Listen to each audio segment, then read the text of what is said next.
என்னுடைய பேர் அழகு வழக்கறிஞர்.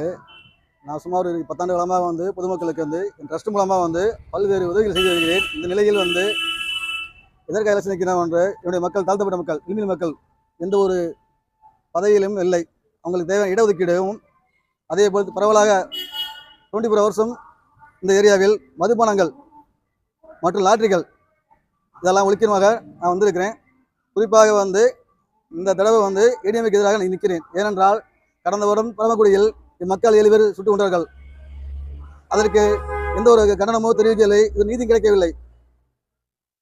என்னுடைய பட்டியல் மக்களும் விளிம்பு மக்களும் முன்னுக்கு வர்றதுக்காக நான் நிற்கிறேன்.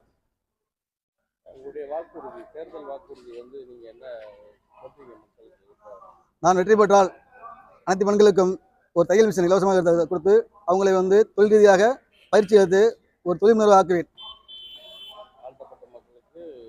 குறிப்பாக விளிம்பு மக்கள், பட்டியல் மக்கள்.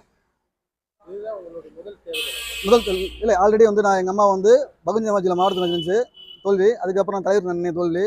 பல்வேறு எலெக்ஷன் நின்றுட்டு இருக்கேன். பல்வேறு எலெக்ஷன் தோல்வி தான், வெற்றி பெறவில்லை. இது என்னுடைய பொறுத்து 4வது எலெக்ஷன். என்னோட அறக்கட்டளை மூலமாக பள்ளியில் தாய் தந்தை இல்லாத பெண்களுக்கு பணம் உதவி மாதம் மாதம் காசு கட்டுகிறேன். இழுப்பூர் ஸ்கூலில் ஒரு 10 பிள்ளைகளுக்கு தத்தெடுத்து அவங்களுக்கான நோட்டு புத்தகம் வழங்கி வருகிறேன்.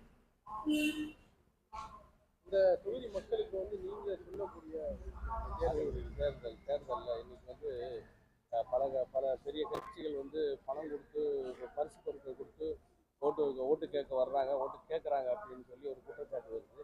அதை பற்றி நீங்கள் என்ன சொல்றீங்க? அதாவது நீங்கள் மக்கள் பணம் வாங்க வேண்டும்தான், வாங்கிவிட்டு நல்ல வேட்பாளர் யாரோ சிந்தித்து செயல்பட வேண்டும். நம்மால் பணத்தை ஒழிக்க முடியாது. ஏனென்றால் ஆளுங்கட்சியும் ஓகே, ஆண்டங்கட்சியும் ஓகே. அதனால் பணத்தினை பெற்றுக்கொண்டு நல்லவர் யார், கெட்டவர் யார் என்று சிந்தித்து போட வேண்டும்.